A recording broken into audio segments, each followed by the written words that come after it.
केंद्र सरकार के लिए आज एक अच्छी खबर आई। एनडीए राज्यसभा में भी बहुमत के आंकड़े के करीब पहुंच गया है। बीजेपी के 9 उम्मीदवार जीते हैं। 2 कैंडिडेट तो बिना चुनाव के ही जीत गए।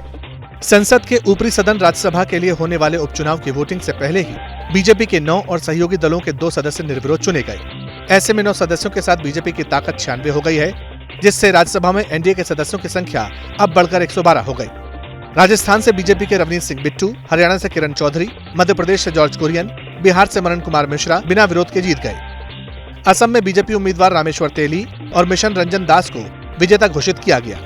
महाराष्ट्र से धैर्यशील पाटिल, ओडिशा से ममता मोहंता और त्रिपुरा से राजीव भट्टाचार्य विजेता घोषित किए गए। रवनीत सिंह बिट्टू और जॉर्ज कुरियन केंद्र में मंत्री हैं।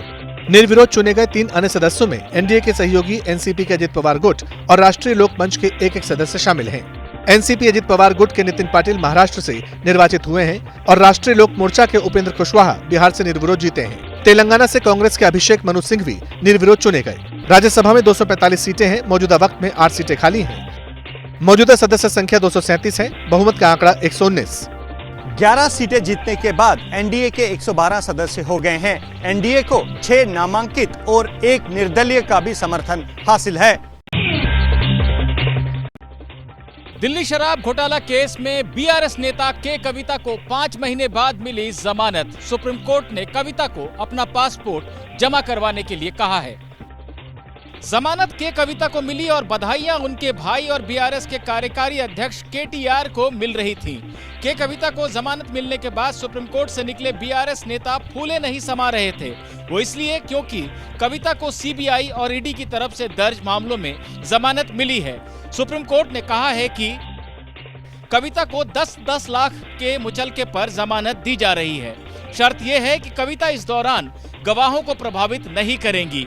के कविता को अपना पासपोर्ट भी जमा करना होगा। सुप्रीम कोर्ट ने कहा कि गवाहों की लंबी लिस्ट और कई दस्तावेज के चलते निचली अदालत में मुकदमे में समय लगेगा। के कविता 5 महीने से जेल में हैं। उन्हें इसी साल 15 मार्च को गिरफ्तार किया गया था। वो जब बेल के लिए हाईकोर्ट पहुंची तो हाईकोर्ट ने 1 जुलाई को कविता की जमानत अर्जी खारिज कर दी थी। सुप्रीम कोर्ट ने हाईकोर्ट की इस टिप्पणी को गलत कहा कि के कविता को पढ़ी लिखी और सांसद होने के चलते जमानत के मामले में महिलाओं को मिलने वाली रियायत नहीं दी जा सकती।